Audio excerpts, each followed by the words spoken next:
If you're looking for a perfect everyday bag that is light, durable, versatile, and hip for the summer, don't miss out on the newest addition to the Knack Bag family of products, the Knack Sling Bag. Yes, in a season full of ugly bucket hats, bootleg t-shirts, and board shorts, the Knack Sling Bag will make you the talk of the beach. It's everything you need in a fanny pack, but improved in a million different ways. It's lightweight, endlessly expandable, and stylish as all get out. Yes, indeed, the Knack Sling Bag is the perfect companion for every adventure. Check out the link in the description to order yours with free shipping on all orders. Thanks to our friends at Knack for sponsoring this episode. If you get a Knack bag, don't forget to post it on social and tag us at ETB Sports. We want to see you enjoying your Knack bag. This is Empty the Bench with Tom Albano. Because it feels like every week we're going to have to lead off with this game. Is this going to get to the point where we just end up like putting Deshaun Watson towards the middle of the show? Because it's like, oh, another one. Nick Morgeson. They provided him the stadium to do stuff in. The NDAs were just the cherry on the top of the victory sundae that Deshaun Watson was eating because he was getting away with shit upon shit upon shit. And Nick Federa. The burden of proof falls upon Deshaun Watson to prove that what he did not occur. Empty the Bench starts now. Well, like I said, I never assaulted anyone, or I never harassed anyone, or I never disrespected anyone, or I never forced anyone to do anything. Welcome to episode 140 of Empty the Bench. Tom Albano here along with Nick Federa and Nick Morgeson. And, well, I mean, it's I don't know what to say anymore, gentlemen. It's a saga that keeps continuing. It's the length of a Russian novel. It won't stop. I'll tell you what it is. It's the story that keeps on giving. Oh, God. As Smash Mouth once sang, and they don't stop coming, and they don't stop coming, and they don't stop coming, and they don't stop coming, and they don't. And they'll never stop coming. Well, so we got a lot to get into. Yeah, we have a lot we got to get into. We got to jump right into things. We are going to talk about the whole Vince McMahon WWE chaos. Fragus, yes.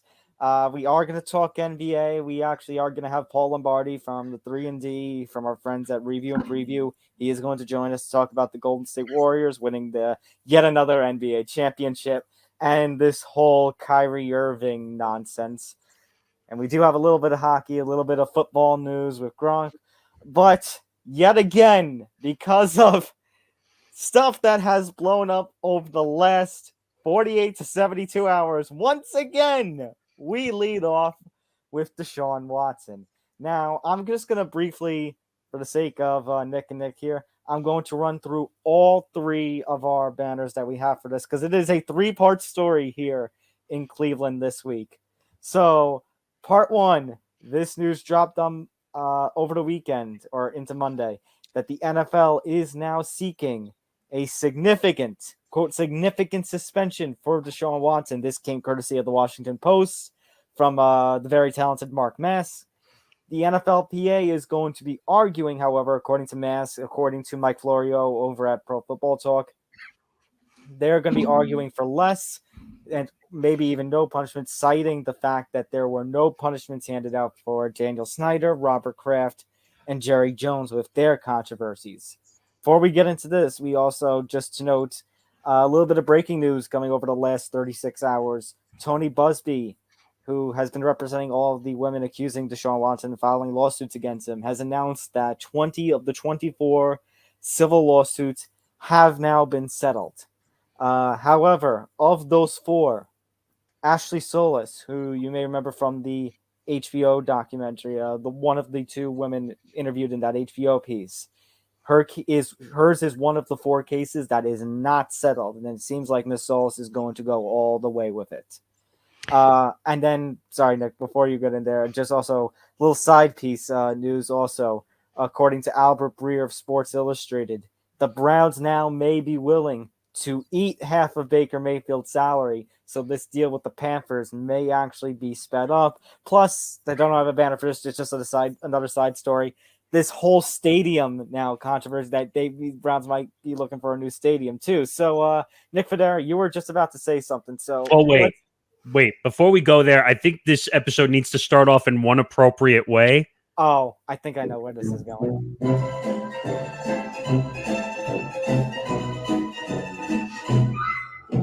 All right, Nick Federa. Well, the only thing I was going to say was the comparison I made earlier about it being a Russian novel was really kind of apt because it really is. Since this is a 3-part story, this is a Matryoshka doll of just horrible, horrible things. It's a nesting doll that just you don't get to the smaller bit inside. And there are just so many layers to this. I don't even know where to start. This story, let's put it this way. There's a lot of creative layers that we've seen in this story come out, whether it starts all the way in March when we first heard the reports of the whole Deshaun Watson fiasco with all the women coming out with the alleged sexual assault cases, to what's going to happen. Is the NFL going to suspend? Then we find out that from the Washington Post and Mark Mask, who you said the NFL is seeking significant suspension. Now, be careful with that term because a significant suspension to the NFL could be 2 games. Yes. So I don't know what significant suspension means anymore. According to some of these follow-up reports, the other word being used is unprecedented. Now, unprecedented, I think along the lines, unprecedented definition is something that really hasn't been done before. And the only case of severe punishment that I remember recalling with the NFL, and part of it wasn't even just them, part of it was also the legal system. And I think you brought this up a couple weeks ago, Nick Morganson, Michael Vick. Oh, yeah, it's the dog fighting. Well, it wasn't that he was just suspended. He went to jail. And he was suspended for a year, right? Yeah, but he went to jail for longer. And again, you talk about that. You talk about, we mentioned last week, Calvin Ridley being suspended a year for gambling. If we're talking unprecedented, this goes back to Johnny's minute from over the weekend that maybe we're looking at more than a year. We're looking at a year and a quarter, a season and a half. I said it last week on the very long episode we did. By the way, go check that out. We did an almost 2-hour episode last week where I think I mentioned that he should be banned for life. And I still believe that he should be banned for life. Now, we all know that the NFL is never going to do that. And why? Why is the NFLPA getting in bed with Deshaun Watson and saying they're going to fight it?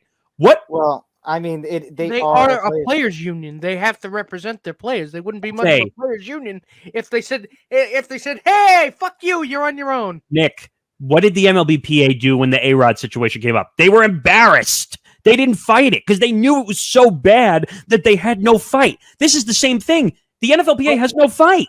But Nick, I hate to say it, the NFLPA has a point. Daniel Snyder, Robert Kraft, and Jerry Jones. Daniel Snyder, for all of his controversies, from the cheerleaders to the culture within the organization. Just skimming off the top with season tickets. Wait a minute. I'm going to go back to a point you made to me last week. No, I was just going to go there. The Okay. only argument there against the NFLPA when it comes to that stuff, and actually I should mention Robert Kraft first before I get to that point, because Robert Kraft, what was it months and months ago that he got in trouble for? Well, it involved a massage parlor. Same thing. Yes. But I will say, wait a minute. Like minds think alike. Like minds, thankfully you said, because I don't know about the term great. No, I didn't say great. I just said like minds think alike. That's yeah. What's it called? No, but the only thing that goes against the NFLPA at this point is, gentlemen, we're talking about Roger Goodell, and we're talking about suspensions, and we're talking about Goodell can't screw this up. Who does Roger Goodell work for? I know. We've said this a million times. He works for the owners, including Jimmy Haslam. But here's what makes no sense. Wait. But what? Not only the owners, but we're going to get to a point, because we have talked about this, not on camera before, but off camera leading up to this. We did talk about, he could, first of all, like you said, Nick, Jimmy Haslam is one of the owners that he works for, so that'll make things a little more interesting. But keep in mind also, something like the NBA, we're making comparison because we say, Adam Silver banned an owner for life, Sterling. But what is the The NBA? NBA is a players' league. Yes, I know. The NFL is an owner's first league. But here's the problem, though. If you're not going to punish owners, which, by the way, that's the NFL's fault for not punishing the owners if they thought they really did something. Oh, if Exactly. this goes out of their hands to an arbitrator and Deshaun only gets like less than half the season, honestly, that is the NFL's own fault because the NFL is pointing out, They set that precedent. And that's the problem. And actually, they didn't just set the precedent with these guys. They set the precedent way before with the likes of Ray Rice and stuff when they only gave out like 2 games. You mean when they stupidly tried to go 10 games or they started at 2 and tried to go to 10 and realized, oh, wait, legally you can't do that once you pick a suspension. The problem is the owners have it too good. They're too powerful in the NFL. If you look, and I brought this point up also last week, every other league, it's either split or the players have the power. In the NFL, for some strange reason, the owners have the power, and that's a conflict of interest. You are forgetting about one thing, though. You are forgetting to consider Rule 35, the NFL rule book, subsection Q, which is the no takesies backsies rule. You said it was 2. It can't be 10. No takesies backsies. Well, I think Nick Federa, you actually make a point in that there is one owner that's probably going to be fighting on the NFLPA side, and that is Jimmy Haslam. That is Jimmy That's Haslam. his guy. That's his guy. And You spent almost a quarter of $1 billion. And three get him there. 3 draft picks, 3 first-round draft Wait a picks as second. well. All of it, every single red cent of it is guaranteed. So And by the way- if you think he's not going to go to the mat for this guy, you're dreaming. And by the way, I said this last week. This whole deal should collapse. Both sides should get punished for it. Everyone's saying that the Browns had no idea about this. Come on. No, Come but on. the Browns had no idea. Wait, the deal happened in March. The cases came out in spring of 2021. To say they had no idea, get the fuck out of here. That's what I'm saying. Are you Like, actually sticking wine corks in your ears and a third one up your ass? I don't understand.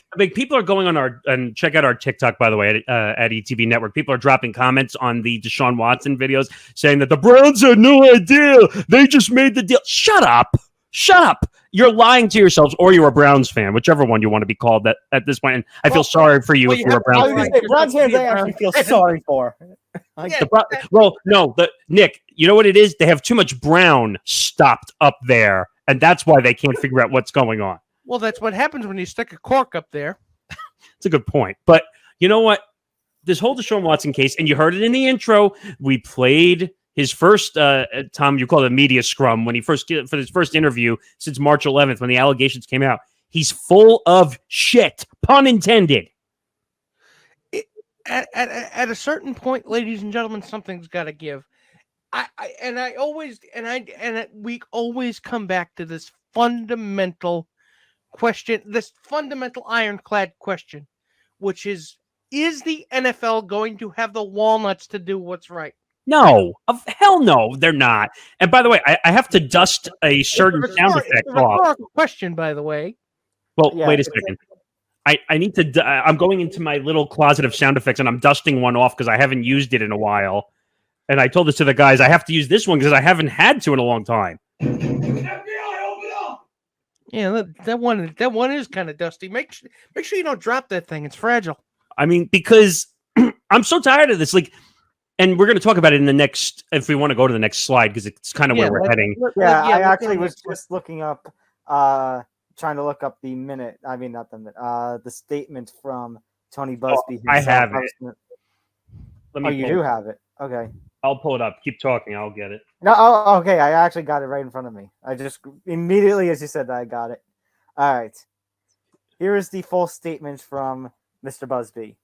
The cases against Deshaun Watson started with one phone call from one brave and strong woman. That woman was Ashley Solis. At the time of that call, she was just one of the hundreds of calls seeking legal assistance that our firm gets weekly.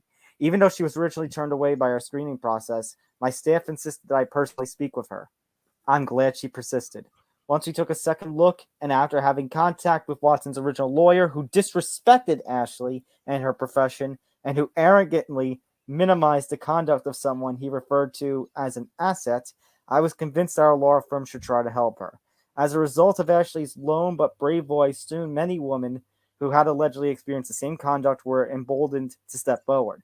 I am incredibly proud to represent them all.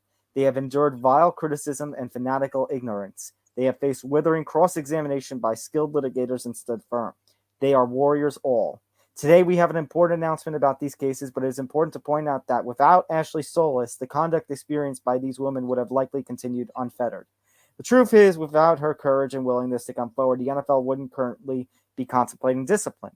There would be no examination of how teams might knowingly or unknowingly enable certain behavior. Sports teams wouldn't be reviewing their personal screening processes, and this important story wouldn't have dominated the sports headlines for more than a year.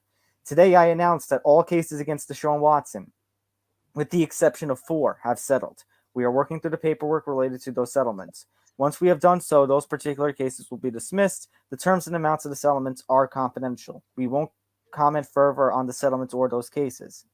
As stated, Ashley Solis is one of the heroes of this story. Her case has not settled, and thus her story and that of the other 3 brave women will continue. I look forward to trying these cases in due course, consistent with other docket obligation and the court schedule. Again, I think I mentioned this at the top, but Ashley Solis, you may remember from the HBO documentary about this whole Deshaun controversy. She is one of the 4 cases that is not settled, and it seems like Miss Solis is looking to go the whole way with this. By the way, I'm going to keep saying this because I just don't like the man at all as a lawyer. I still think he's a nickel and dime lawyer, and I don't like the way he handles his statements 100%. I agree, but and when he was talking about criticizing, mocking the profession, I believe he's referring to Rusty Harden's comment. Oh yeah, he's talking about the happy endings comment. Which, I mean, it's I've heard of putting your foot in your mouth, but that's heel deep. That was literally the dumbest thing I've heard all year, and we've heard a lot of dumb things so far this year. He's chewing on his Adidas. That's how bad it is. And look, I mean, I'm not as far as settling goes. I mean, I'm not a lawyer. I mean, the 2 of you know that I've been disbarred in all 50 states. And in Guam for some reason, but I don't know why. I have a follow-up comment, but I think it's better left unsaid. Oh, exactly. It was better left unspoken. So, I got you there. So, this is how. Look, I got a feeling this is how this is going to go. Because if Ashley Solis takes this all the way to court, guaranteed, I can almost set my watch to it that his legal team, Deshaun's legal team, is going to say, well, she didn't take the very generous settlement my client offered. Oh, they already have. Trying to shake him down. Nick, that's already happened. I'm telling you. Deshaun's legal team, and I said this last week, I said a lot of these things last week, Deshaun's legal team was preparing for the worst. That was their plan. Which is actually very funny that you say that, Nick, because wasn't it just back in March that Deshaun said he wasn't going to be willing to settle in an attempt to clear his name? Because he didn't do it. Isn't that what he said? Right. I think so, yeah. Can you really say he's settling? Yeah, exactly. Can you really say you didn't do it? Yes, I'm innocent, but here's a bunch of money to go away and never speak of this again. What am I not speaking of? You can't say what even you're not speaking of. Well, here's the other issue, okay? So with 20 of the 24 civil lawsuits settled, what does that make Deshaun Watson? Guilty! I mean, I don't care. And Tom, I know you're looking at me because technically it's not in legal terms. I was going to say, because you could also... Because there are accusations, that because these women settled, that some of them may have been looking out for a payday, which I think is kind of sick when we're talking about a story like this. Of course. And my point is, this proves that he's guilty. It proves that he's guilty. It might not be in a court of law in technicality of being guilty, but if you have to settle with the people that you're up against, that means that you obviously are admitting some guilt. There is indeed the court of public opinion. Court of public opinion, which is something that we've talked about ever since we've been talking about the NFL and possible suspensions. But again, the NFL, We're still we still got our private eye hat on. We're still got the magnifying glass. he's still got his deerstalker hat, and he keeps calling the head of the NFLPA Watson for some strange reason. You know what the sick part about this whole thing? The NFL is loving all this attention. No, you know who? No, I'm actually going to disagree. I think there's one NFL team that loves this attention. Oh, Browns. oh well. Did you see what they posted today? No, which Okay, so do you remember how they talked about how how the team and Deshaun wanted basically everything settled by summer? Yes. June. Oh my God! What is that? It's officially the first day of summer. The hell is that? Okay, what is it I need to be looking at? Okay, Nick Federa, I'm gonna actually send this to you in our private chat. There's a few posts actually.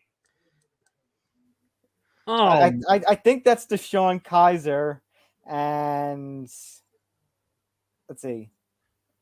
which exact post are you referring to? Because there's a few. Oh my goodness one I gracious, just posted, Jesus Christ, riding a unicycle. Which one are you talking about? Look in the chat. Oh, okay. And look at the comment just below it. Summer is here. Those past. Oh yeah, that. What a joke! This, and you know what? I'm about to steal a line from our favorite radio show, which we listen to locally here in New York. This is a clown shoes organization. Okay, clown shoes organization, because they'd rather protect their investment of $230 million than actually say, you know what? Maybe if we actually did something, we could cut the contract and actually go get somebody that actually makes sense. How are they different from any other team, though? What do you mean? Again, in any Anthony other Walker situation. Jr., not Deshaun and Jade and Cade York. Those who are the two. And again, Nick, this goes back to what we talked about, that they've already invested all those draft picks to the Texans. They've already invested a fully guaranteed $200+ million deal. They're going to fight this to the end. The Browns. They are his guy to the end, especially when you consider they've already burned the bridge with Baker Mayfield to the point that either Baker Mayfield's going to refuse to play, or this trade with Carolina eventually actually happens. This whole situation is a dumpster fire. There's no way for the Browns to recover. And I swear if I see significant suspension at 6 games or less, there's going to be a tirade of massive proportions on this show. I'm just warning it now. All right. I guess because I mentioned Baker Mayfield, let's talk about this story. I was going to say, this doesn't have a lot of reporting. This one's more on the unconfirmed side, more on the rumor side. However, one of the people reporting on it is Albert Breer. So kind of legit name. So we're going to actually run with it. The Browns are now supposedly willing to eat half of Baker Mayfield's salary in order to make a deal with the Panthers work. And remember, I mentioned it's an exercise of the 5th-year option. And so this is the only year that Baker Mayfield has left on a contract unless he gets an extension. Yeah, but as I've said, and I'm sure we've said this many times about Baker Mayfield has to want to play. I think if he goes to Carolina, he will play. He absolutely will play, because Go ahead. I mean, say what you will about Sam Darnold, but it seems like they have a hell of a lot more faith in Baker Mayfield being good for them than they do on Sam Darnold. Plus, keep in mind also, you've been hearing maybe in the bush, we haven't really talked about it, but you're hearing maybe in the bushes that one certain Robbie Anderson is actually not happy down there in Carolina with having to play with Sam Darnold again. Gee, shocker right there. I'm really surprised that Sam Darnold's not working out as a quarterback. Gee, I wonder where I've seen that before. You know what this shows? I'll tell you what this actually shows. This shows that the Browns are totally confident that the NFL will not suspend Deshaun Watson, because if they would not make this trade if they thought that he was going to get suspended, because you don't get. Because look what happens if you make this trade and then he gets suspended. Who's your starting quarterback? Jacoby Brissett. Again, I like Jacoby Brissett too, but I mean, I'd rather I'd rather play the Wildcat than have Jacoby Brissett start at quarterback. I feel so bad for Jacoby Brissett because he got thrown into the fire after Andrew Luck retired, and now this. This is a lose-lose situation. He must be feeling to himself, why do I keep walking into the building when it's already on fire? Well, he's like, oh, I don't have my fireman's suit. I don't have a fire extinguisher. I'm just going to jump through the goddamn firefighting foam. I'm just going to jump through the flames and hope they go out. I don't know. This situation, I told you, is bad. There's no way to recover. You have a quarterback with $230 million guaranteed who's probably going to be suspended for a season plus. And by the way, I don't know if you noticed this in the way the contract structure was done. Do you know how much money he's making in year one? Did you guys see this? How much? He's making $1 million base. Wait, Baker's making $1 million? No. Deshaun. Deshaun's making $1 million base. And you know why they did that? I found out the reason they did that was because the agent knew he was going to get suspended. So obviously the agent is outsmarting the rest of the NFL. Yeah, he might know something I think the rest of the league does not. This is the NFL in a nutshell, okay? They get surprised when things happen to them, and then when they finally decide they're going to give a punishment, oh my God, I can't believe that happened! Because it's the blind leading the stupid over there. I mean, at a certain point, you have to question your own comprehension of reality. If it's this open and shut, and they're still deliberating about it, the NFL does not live in reality. They live in the world of BS. I guess. Oh, I thought that was Scott Boras with his BS. Well, that too. But my point is, maybe you're right. Maybe you're right that Roger Goodell does actually spend his days in a giant hot tub with a box of bonbons. Maybe you're actually right, because that's the only way I could think that he could be that disconnected to this. You know what? I think he's got the big book of whatever that he's also reading in that bathtub. And it's like, all right, big book of NFL rules. Where does Deshaun Watson fit in? Ah, there it is. Oh, I don't know. Ask again later. It's a magic 8 ball. Sometimes you just got to sit naked in a bubble bath and just challenge yourself to a fart contest. Oh, my God. Not that I would know anything about that. Nick, you just earned yourself for next week. And I'm not even going to be here next week. I think I broke him. Tom, you're stuck with him next week. I don't know where to go from there. I don't know how to. Thanks, guys. Good night. How about we transition to a mess in the WWE? How about that? All Yeah, right, you let's do that. want to get into my world? Well, that's it's not MMA. It's WWE. It's still closer to your world. All right. Vincent Kennedy McMahon, damn it. Well, damn it. It's the best way to describe what the hell is going on in WWE right now. I'll tell you what's going on in the WWE. You couldn't bring that out for the Browns, too.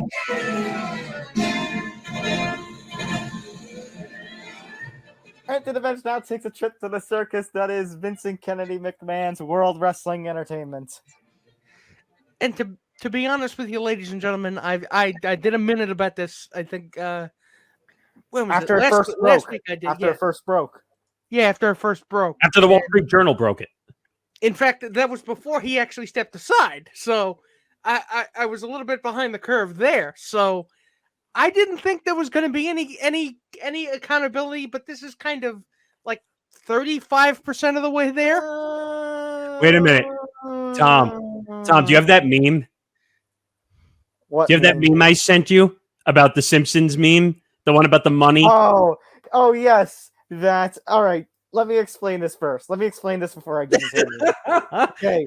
So Vince McMahon, Wall Street Journal came down last Wednesday with a story that Vince McMahon is under investigation by WWE's own board of directors for giving what is essentially a hush money settlement of $3 million and had this woman sign an NDA. Apparently he had an affair with this woman.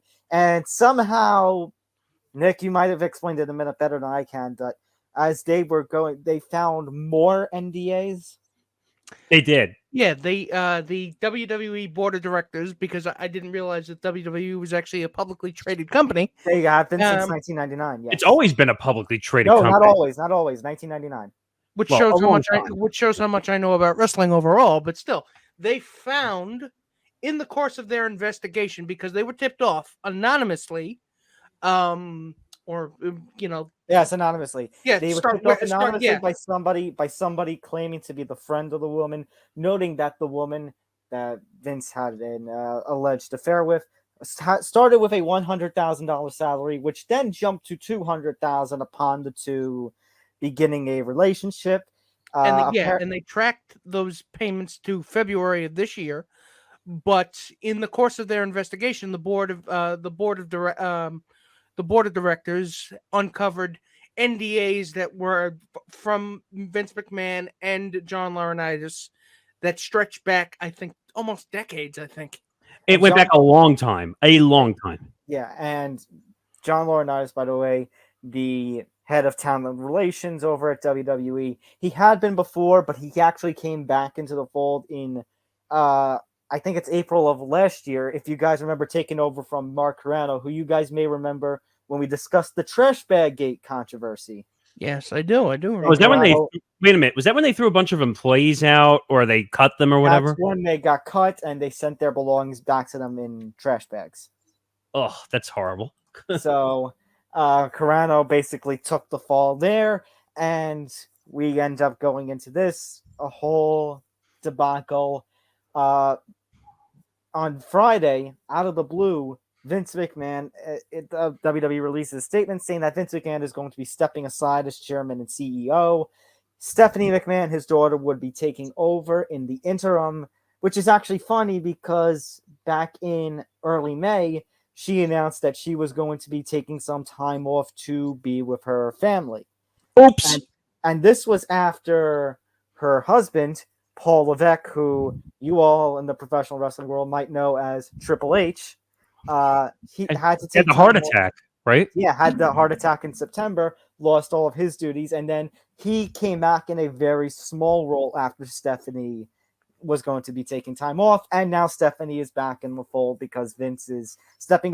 Let me put it this way: stepping aside, because the statement did also state Vince will remain on the WWE creative as the head of creative. And to steal a Nick term, creative commission. To steal a Nick term, it's basically business as usual.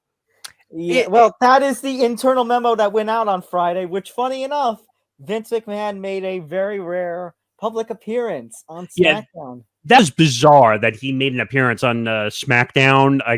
And I was like, what the hell? And I kept basically, yeah, go ahead. He basically used the words of the WWE signature, then, now, forever, together, and emphasized together, welcome to everybody to SmackDown, and left like in 30 to 60 seconds.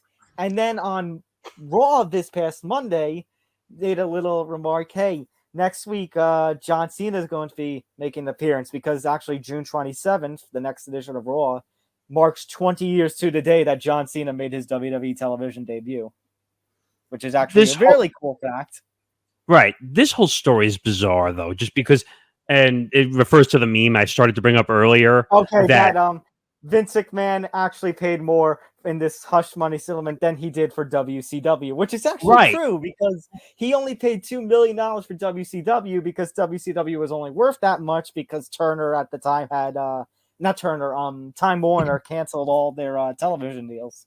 I still want to see Vince McMahon and either Dana White or Roger Goodell in a partnership. Actually, better yet, I want to see Vince McMahon, Dana White, and Roger Goodell in a cage match. It's Accountability Olympics. One time only, and no one's gonna get away with it. Nick, wait a minute.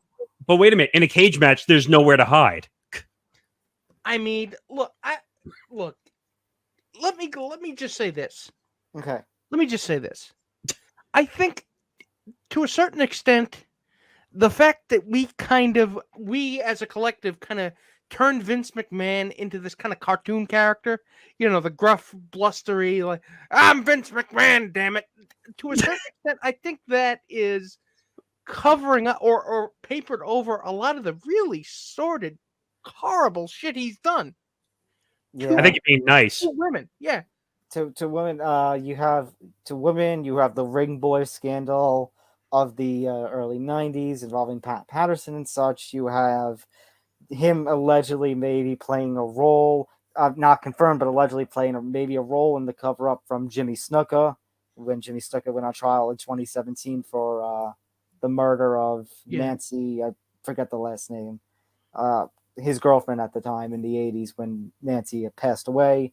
And then, of course, the steroid trial, which I think this is actually the biggest threat to Vince's power since the steroid trial of the early '90s. But you say accountability, but Nick, he has made appearances on SmackDown and Raw. Laurinaitis is on administrative leave, but Vince is still on the creative team. You have Stephanie at the head, and do you really think if they make a big decision, it's not going to go to Vince? It's all going to be Vince. Yeah, that's precisely what I mean. There is no accountability. There, WWE, Vince is WWE. This little statement that he made on his appearance on SmackDown and Raw, as bizarre as they are, you know what the purpose of that was? He's saying you're not going to get rid of me. Yes. Okay. But what the thing I don't understand is Vince obviously is too stupid to realize that, hey, wait a minute, there's an investigation going on into the WWE and myself. Maybe I should stay off TV. No, because unfortunately, Nick, he's using this a little bit as publicity, and I hate to say it, but if you looked at the early numbers from Friday's ratings, guess what the number one rated program at 8 p.m. on? Well, I'm not surprised. Okay, was? Wait a minute. So let me ask my other question then, which you answered on another show. Okay. Could this be some kind of sick, demented way to get attention for the WWE? Like they incorporate it into a storyline? Yes. Could it pass Vince? No, but do I think they do it immediately? Like right now, if they're going to use it as a storyline, right? No way. I'm talking about like him appearing on SmackDown, already knowing about the investigation. Was he doing that because he knew the attention was on him already? Because we're talking about a man who's had his scruples surgically removed. I hate to say it though, but guess what? People have been tuning in when he's on. Unfortunately, No, I'm not questioning that. On people, unfortunately. I'm talking about like, is he sick to the point where he would do something like this so that the attention could come to the WWE? Would he try to incorporate it into a storyline? He better not. He shouldn't. I think he would know better. But would he do it to pop a rating? I mean, we did see that on SmackDown. Well, he might be popping a few things, but I'm not going to say what those are. That's what makes me mad, though. The league does not, or the corporation, let's say, does not realize that they don't need him yet. They haven't gotten to that they don't need Vince McMahon. Nick, everything is about names in any business, whether it's sports or entertainment. Yeah, and unfortunately, Nick, you even said in your own minute, who is the big name, who is the big face of professional wrestling? He is, but you know what? You have to at least try to figure out if there can be a future for WWE without him.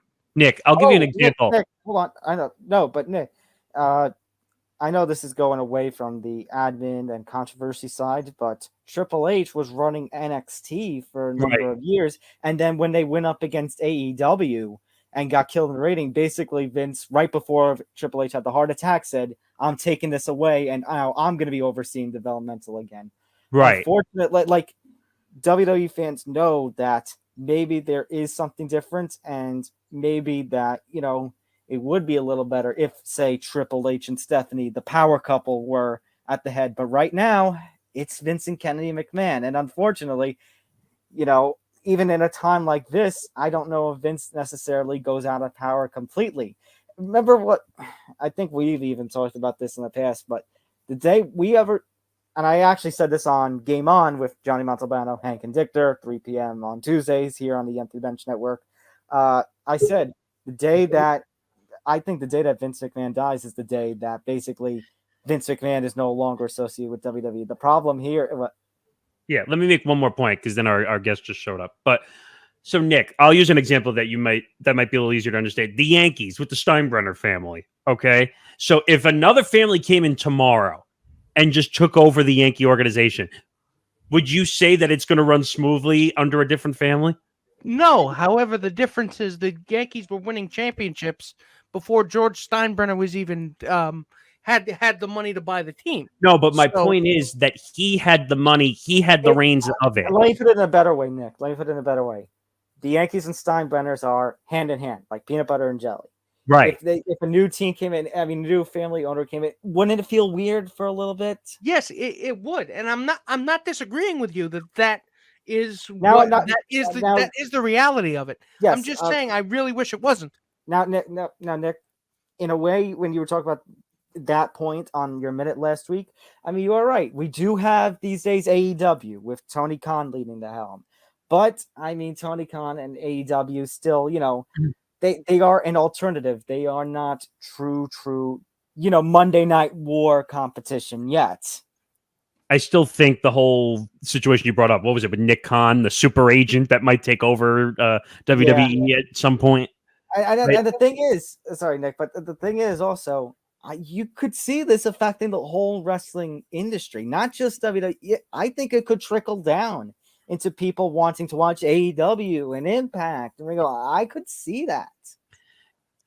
We'll see. I mean, we have plenty of time. I'm sure this story is going to be around for quite a few weeks, just like the Deshaun Watson story. But all right, let's take a little pause here. We'll switch. We'll talk some NBA, and our next guest, Paul Lombardi. I got to be on his show, 3&D.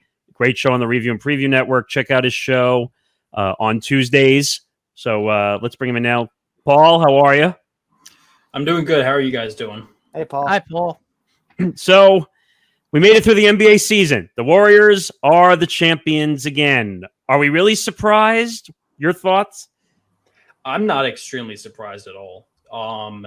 Especially with the way that they started off the season. They start off red hot, and it all comes down to experience a lot of the times. And I think Steph and the rest of them too kind of got into their rhythm and were able to overpower. I'm not surprised that they beat the Celtics in any sense. I think that I thought that they were going to win 7. A lot of people thought they were going to win 6, and they ended up winning in 6.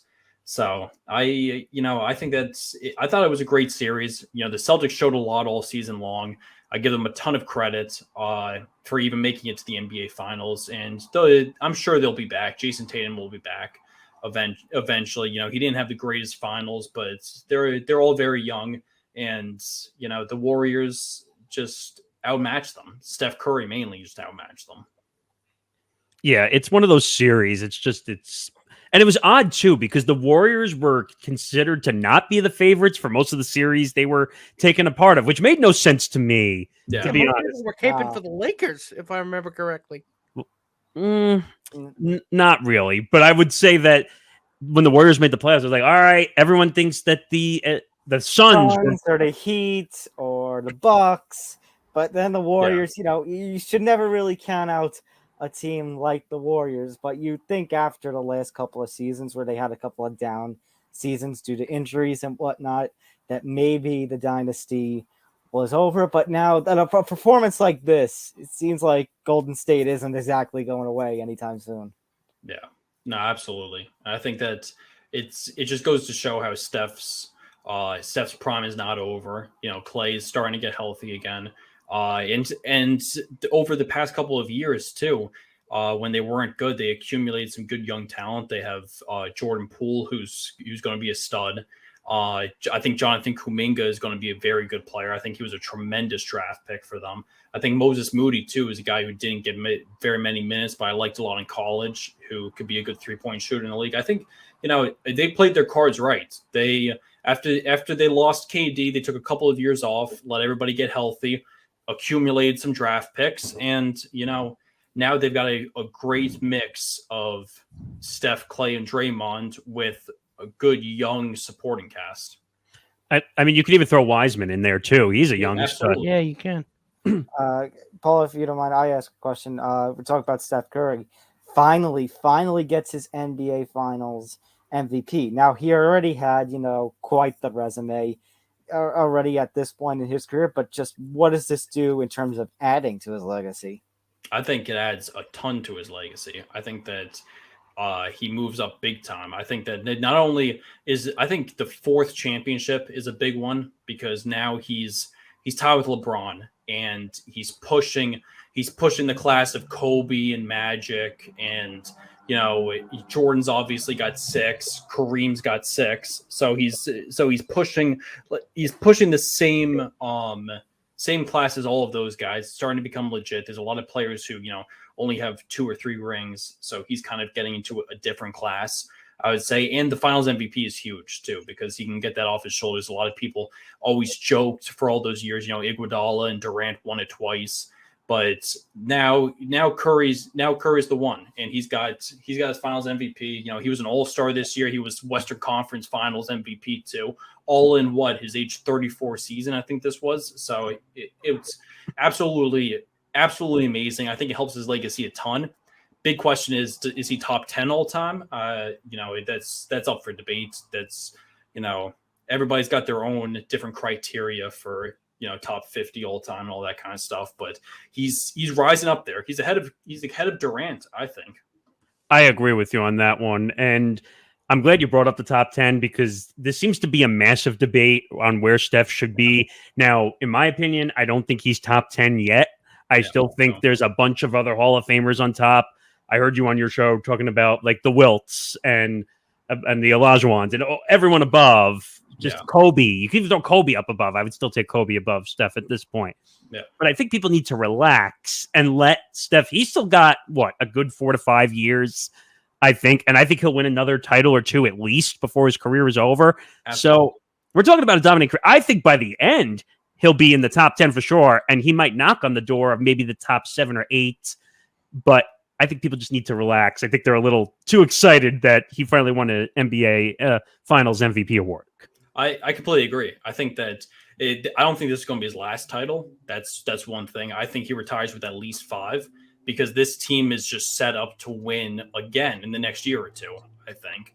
Depending on how the Western Conference bounces back, I don't see the Lakers being extremely competitive again next year. They're going to be stuck with that Westbrook contract. LeBron is coming down to the end of his career. We don't know how much he's going to be able to carry a team anymore. And the Suns, too, are going to have to prove a lot. The Suns, like Chris Paul has choked a lot in the playoffs. So he's going to have to prove to us that he can actually win the playoffs. Devin Booker's got to play well in the playoffs. The West, and it isn't a big free agency class either this offseason. So there's not really many teams that are going to get better through free agency. There could be some big trades that happen, but going into, I don't see really many teams in the West getting a significantly better that they're the favorites over the Warriors to make it back to the finals next year. I mean, I only see one team, and I see Dallas is really an improving team, depending on what happens with Jalen Brunson, whether I heard those Knicks rumors, if they're really going to, but they need to clear like $20 to $25 million of cap space before any of that actually happens. But don't remind me. But let's move away a little bit from the finals. Let's talk about free agency and a topic that my 2 Knicks fans co-hosts really want to hear about. So Kyrie Irving and the Nets are at an impasse. Now, I did a ETB Sports Minute on this where I basically said in the sports world, a lot of things are a surprise, but this news was so obvious as sliced bread. Who else wasn't expecting that Kyrie Irving and the Nets were not going to be able to come to a deal? Like, seriously. Not after all the time that he missed with either injury or with, not getting the jab. So, I don't know. What are your thoughts on that, Paul?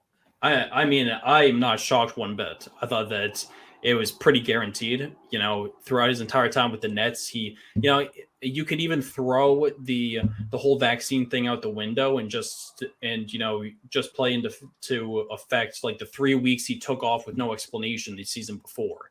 Just things like that.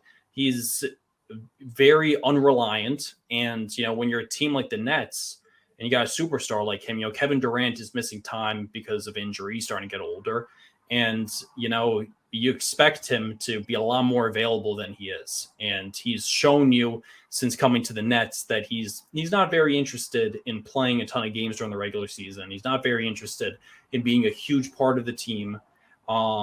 he'll come up. He wants to come up big, like in the playoffs and whatnot. But he's going to miss his games for load management, all that kind of stuff, and it's got to be frustrating for the Brooklyn Nets, for the entire franchise. And I don't blame them. I don't blame James Harden for wanting to leave either, because I think that Harden wanted out of Houston because he knew that he wasn't going to win there. Saw a golden pass in Brooklyn with a big three right there, and if they all stayed healthy, and then when Kyrie started to not show up, he was like, okay, I did not sign up for this. So yeah, but what's ironic though? I think Kyrie and James Harden are acting the same way in different situations. I mean, James Harden keeps jumping from team to team to team because he doesn't like his situation because he's a star. Kyrie is doing the same thing. All right, so I was in Cleveland. I won a championship. All right, I'm out. I don't want to be with LeBron anymore. Now I'm with the Celtics. Okay, well, that didn't work out. Now I'm going to jump again and again and again. It's all basically I'm a baby and I'll do whatever I want and have the power. It's not that he fits in with teammates. I mean, he's made a promise in every destination he's been in that he's going to stay with the team, and he has not done it yet. Yep. No, it's a tremendous point. Has anybody actually stepped back and appreciated the flaming absurdity of what we're discussing here? The fact that he doesn't want to show up for the regular season, as if this is a sequel to the Mighty Ducks, where you could just show up in the third act and just sink threes. It's like, what is this, Space Jam, for God's sakes? I mean, and on top of it, the sanctimony of acting like you're Cesar Chavez because you don't want to get a vaccine, acting like you're some kind of victim or oppressed hero. It's absurd. You said, what is this, Space Jam? And all I'm thinking now is Kyrie has a water bottle that says Kyrie's secret stuff, and then every playoff game he's going to come out in the second half and then drop 100 points. I mean, I don't want him anywhere near the Knicks, to be honest with you. No. All right. Well, let me ask the one question that I saved. I tried to save here. So there's two situations that I see Kyrie going to. One is the Lakers, because he's going to ride the coattails of LeBron James. Or two, he's going to end up in New York with a certain owner who is only interested in names and not what they can actually do on the court. Which one, Paul, do you see actually happening? To be completely honest with you, I don't see either of them happening because for the Lakers to bring in Kyrie, they would have to get rid of Westbrook, and I don't see Westbrook going anywhere. I don't see anybody taking on that contract. I mean, there's rumors are starting to come out that Charlotte could be interested in Westbrook and stuff like that, but they would need to get rid of Westbrook in order to bring in Kyrie, in order to match up the salaries, and I don't see that happening. I think that the Lakers are going to have to be stuck with Westbrook for at least one more season, and I also don't see it happening with the Knicks because it's really counterproductive to everything that they've done to this point. They've gone through the rebuild since 2019 for the first time. Reason why we have been so bad for the past 20 years is because we'll do 2-3 years of a rebuild and then abandon it to try to get some good players. And then that blows up and then we have to try another rebuild and then go 2-3 years of that. And then we abandon it to try to get some more good players. I mean, we saw that with when we got Derrick Rose and Joakim Noah and Carmelo Anthony and all of them. We were in a rebuild and we just abandoned it. And Stephon Marbury, even back in the early 2000s, we were in a rebuild and we abandoned that so we could try to add some stars like that, and it never ends up working out. So I think for the first time, they're actually half-finished construction projects. It really is. Exactly. Same old song and dance with the Well, I'll throw one more name at you, Paul. As we're talking about Amari Stoudemire, that ridiculous contract that didn't work out. I mean, if Amari, I think he lasted like Eddie one. What? Curry? No, Amari. No, Amari. I said another person. Oh, what are you talking about? Eddie Curry? Yeah. Oh, that's another one. Eddie Curry was a different story. Another failure. Horrible. Eddie Curry, Jerome James. I could throw a bunch of names out that didn't work. My point is, and Paul made the point.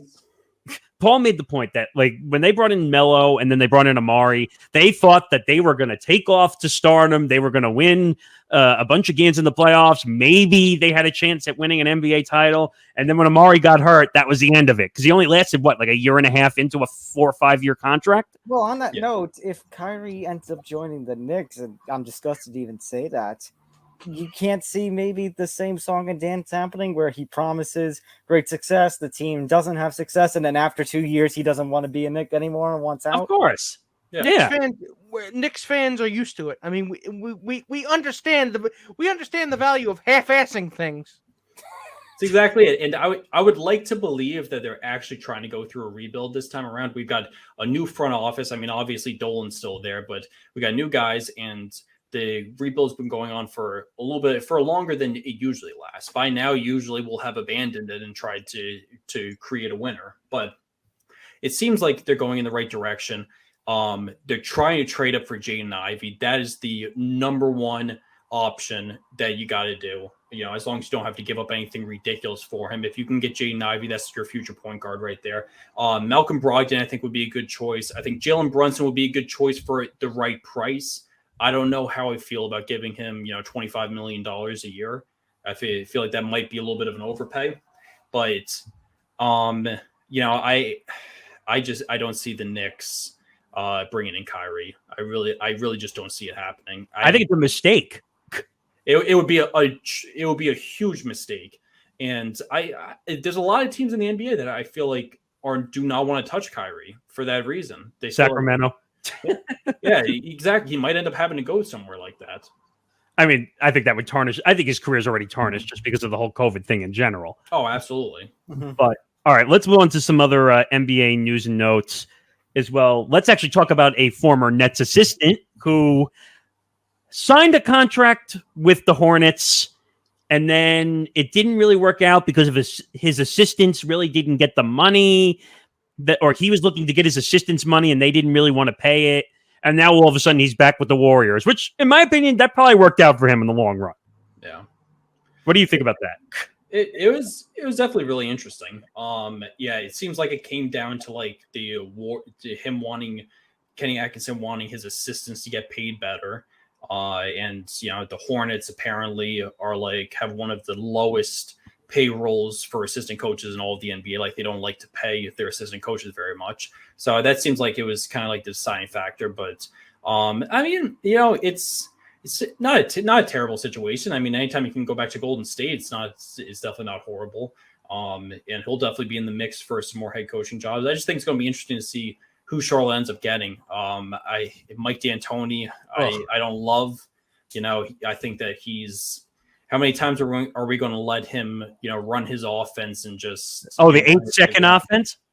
Yeah, seriously, like the 4 seconds or less, be like he's delivering a pizza. I used to remember that when he used to do that with the Knicks. All right, shut up in the first 8 seconds. Yeah, well, that's a waste. Yeah, he wanted like run and gun offense, and he's been doing that his entire career. Even in Phoenix, he did that at the beginning of his career in the early 2000s, and it's just never worked anywhere he went. So I don't know why. How many chances we're going to give him to try to make this thing work? It's not going to work. I think Terry Stotts might be a better choice. I like him as a coach. I think he got a bad rap. He got a bad rap in Portland, I felt like. But to finish on the Kenny Atkinson point, I'm kind of happy for him because the Nets screwed him in a lot of ways. They did. Because Kevin Durant and Kyrie basically said, "We don't want you. Bye." Well, guess what? He's now an NBA champion. Yeah. He's a lot better coach than Steve Nash is, too. Oh, God. I still want him to be fired. I still don't think he fits there. I know. He definitely doesn't. He definitely doesn't. And then also one other point, I'm sure you saw this on social media as well. I'm sure you saw Charles Barkley on the NHL playoff game when he was sitting there. And basically, Kevin Durant and Charles Barkley went tit for tat across social media. Now, I feel like Kevin Durant is a little too sensitive when it comes to social media, and he can't control himself. Can you make sense of this? I don't completely understand what Durant's end goal is with this social media stuff, because he's an amazing player. He's a Hall of Famer, 2-time champion, league MVP, all that kind of stuff. And no matter who you are, you're going to have guys chirping at you. You guys going to have guys tweeting at you and all that stuff. And it just makes him look even more and more foolish the more he goes after these people, because it's just like, it's honestly just pretty sad, because it makes it look like that he gets eliminated from the playoffs and he has nothing better to do than sit at home and just scroll through Twitter. It's just not a good look for an NBA player. I don't understand what his end goal is, what he's trying to accomplish by going after all of these guys. I understand that he's like, he wants to have people held accountable. Like, if you say something on Twitter, you can't just hide behind your screen or something like that. Like, I understand that to a point, but that's how the world is nowadays. Like, everything is online. Like, everybody tries to be a tough guy. Everybody tries to be a tough guy, and you can find a way around it no matter what. There's no more egg pictures anymore. Yeah, exactly. Well, just to stay with the Nets for this last point, so and stay with KD actually and Kyrie. So if Kyrie really is out of here, Paul, do you see KD also requesting out of there? And if so, what does the future of this Nets team look like? That's such a tough one. I feel like Durant just signed an extension. I feel like even if Kyrie's gone, he would try to stick it out for a little bit. I would like to believe that, but it would be disastrous if Kyrie leaves and then KD demands out too.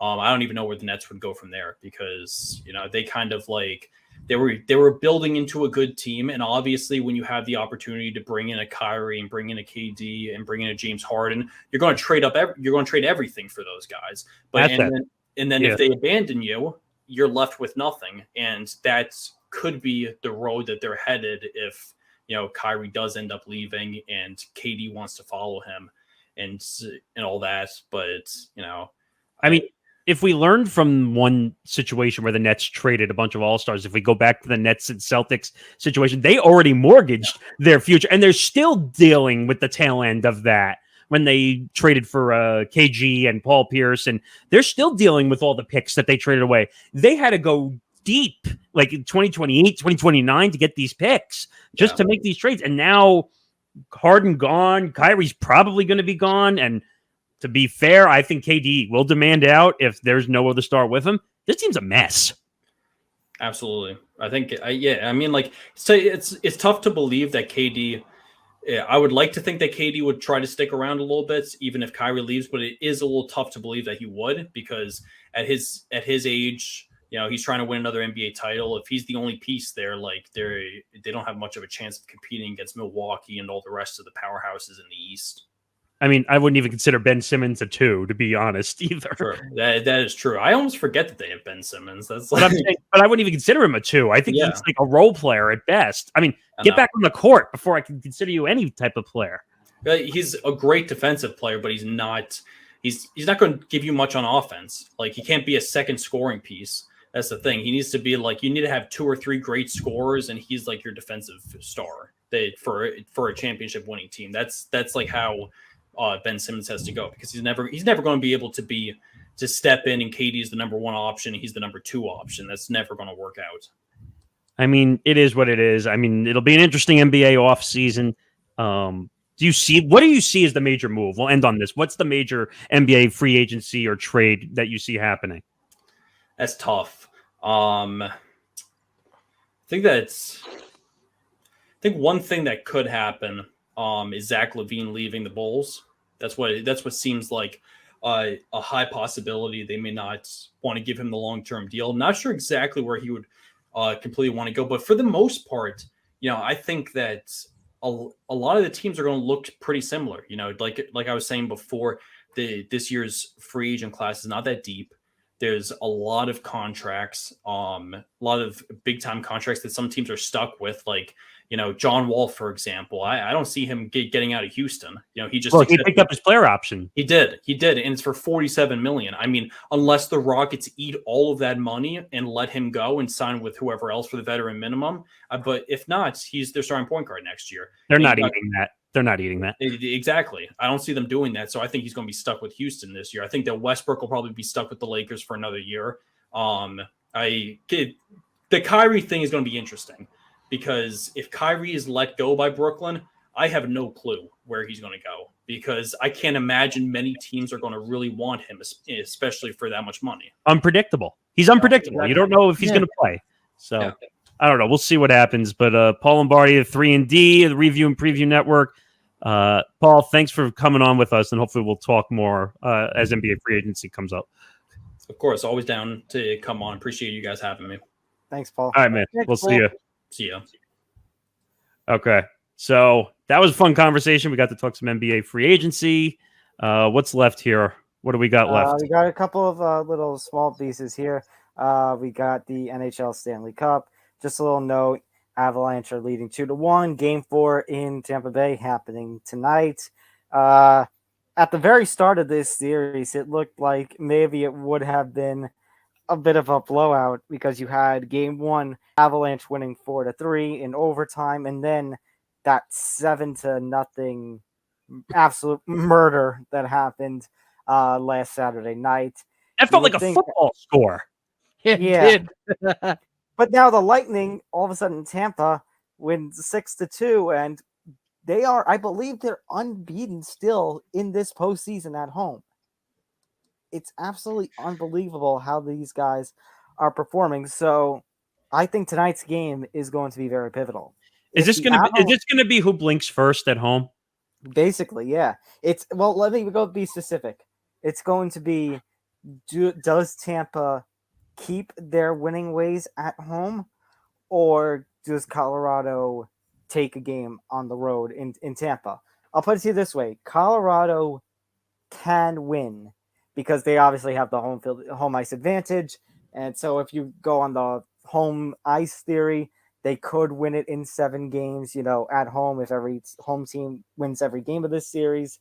But if the minute Colorado wins a game in Tampa, this series is done. Yeah, I think Colorado is full of offense. At least from what I did. Hey, a 7-1 game. I told you that feels like a 28-0 game.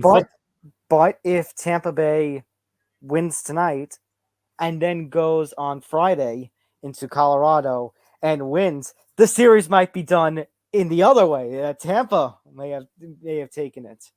And if that's the case, where are you going to put Tampa Bay in the history books of the NHL? Because we haven't seen a team that win 3 or more championships in a row since the 80-83 Islanders. So here's what I'm going to do, ladies and gentlemen. Uh-oh. And this is news, and I know that this is news to Tom and Nick, but you know what I'm going to do?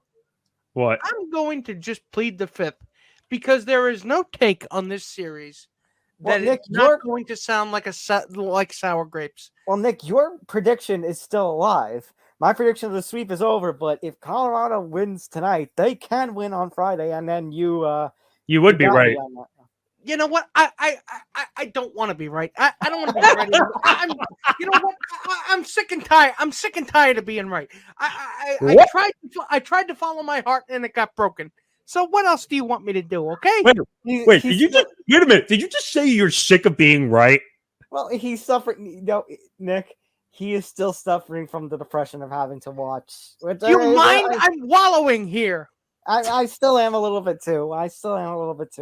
You know what Nick needs a little bit of? RELAX.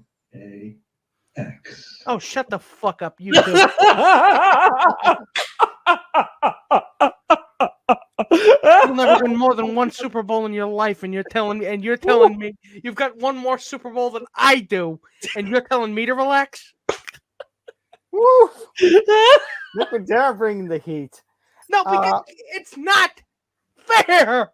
It's not fair, and there's no take on this series that is not going to sound like I'm licking a giant block of salt. Again, I'm still salty about it, and I'm going to remain so. You know what? So you know what? Just don't ask me what I think about hockey. Pretend that hockey was never invented. Pretend that Canada took up shuffleboard or something. Really, that's really all I need to do right now. I'm just pretending that this conversation never happened. Hey Nick, look at what I'm doing. Look at what I'm doing. I'm deleting it from my brain. Hey, Nick. Just wait. Congratulations, dickweeds. I'll get him out of here too. What does he know? Okay. One last story. I know this should be the point where you end the show, but we do have one story. Kind of broke over the last, 36 hours. We do need to mention Rob Gronkowski is bowing out of the NFL once again after, leaving in protest of being traded from the Patriots to the Lions. Once again, he is out. Although his agent noted that if Tom Brady called, maybe, just maybe, he'll come back once more. But if really this is the end, he got 11 seasons combined, 4 Super Bowl titles, one of the most entertaining, let's be honest, one of the most entertaining figures of the modern NFL. Let's put it this way. Gronk has had a successful career, and he's one of the few guys, I don't know if you guys know this as well, that he actually spends the money on his endorsements and not his NFL salary. I don't know if you guys Yeah, I think I did hear that. He's the one of the very few that actually is smart with his money. So when he retires, he's not broke. You're still going to see him he's going to be in so many commercials. You're going to think of him as the new Michael Jordan or Peyton Manning. Just wait. He's going to be in the number 2 booth behind Tom Brady calling a game on Fox Sports. Which, you know what, would make it a lot more interesting. And Greg Olsen might get even more annoyed. Yeah, but you know what? You have to, for Brady to do that thing with Fox, he has to retire first. And when's he going to retire? Maybe in about... Well, actually, he did say that his number was 45. Yeah, but he already retired and unretired. He already retired and unretired. So what's but so technically, he could be leaving somewhere around the 2079 season. Wait, is that when he becomes Brady Tom and he becomes partially robot? Well, I mean, he's already part sheep fetus. So how do you think he's being able to? How do you think he's maintained his youthful looks? Youthful looks, I should say. You really think that was hard work, exercise, and a lot of water? No, that was animal stem cells. I'm arresting my case this week. I feel like the only reaction right now, because I feel like leaning back again, is that Cam Newton gif where he leans back on the bench and he just slides away. Well, wait, you need that dopey hat that he wears.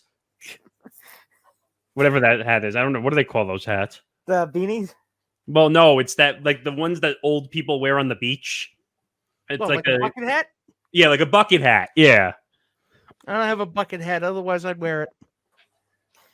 All right. But that's going to do it for episode 140 of Empty the Bench. Make sure to follow us all across social media on Facebook, Twitter, and Instagram at ETV Sports. Make sure to follow the Empty the Bench Network on Facebook, Twitter, Instagram, and TikTok at ETB Network. Big shout out once again to our sponsors at Knack. They always do some great stuff with us. They are, they always have our back, and Knack always has our back physically and, well, in terms of a sponsor as well. Especially when we get the new product in, which we should be in the next couple of weeks. Knack Sling Bag. If you order yours, I'd say they're out of stock right now, but they are looking to get more stock in. And once they do, make sure to go to knackbags.com and get your Knack Sling Bag free shipping. Who doesn't like free shipping? If you don't like free shipping, there's something wrong with you. Don't like free shipping. If you don't like free shipping, there is something seriously wrong with you. And actually, if I can quickly come over here, our Knack rep actually sent us something that started on the 20th of June. So our friends at Knack are having a one-time only sale with select items over half off. Go to our link in the show notes and be the first to get your hands on these select Knack bags. They're running a discount sale. So please go check that out at our Knack bags link. If you didn't get a chance to get some of the bags the first time we were doing the offer, or if it was a little bit too expensive, try again. At first you don't succeed, you try again. And I have the number. Below. So the prices start at $99 now on the old discontinued bag, the one that you just showed. So make sure you go check it out. Get them. Mm-hmm. Good bargain. All right. So that's going to do it for us. Our own social medias are scrolling across the bottom right there. Perfect timing. And also a big thank you once again to Paul Lombardi of the 3ND, from our friends over at Review and Preview, for coming on and discussing all the basketball world with us, including the Warriors, once again becoming NBA champions.